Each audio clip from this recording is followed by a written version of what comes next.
Embedded storms this morning through this afternoon may produce localized flood.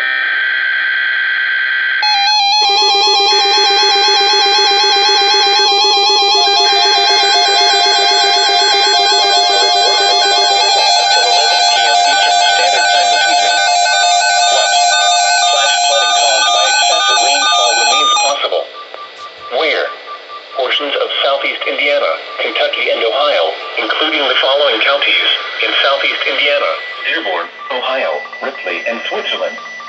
In Kentucky, Boone, Bracken, Campbell, Carroll, Gallatin, Grant, Kenton, Lewis, Mason, Owen, Pendleton, and Robertson.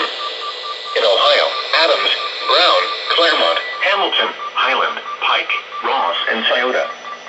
When? Until 11 p.m. Eastern Standard Time this evening. Impacts. Excessive runoff from periods of rain and thunderstorms may result in flooding of rivers, creeks, streams, and other low-lying and flood-prone locations. Additional details: http://www.weather.gov/safety/flood.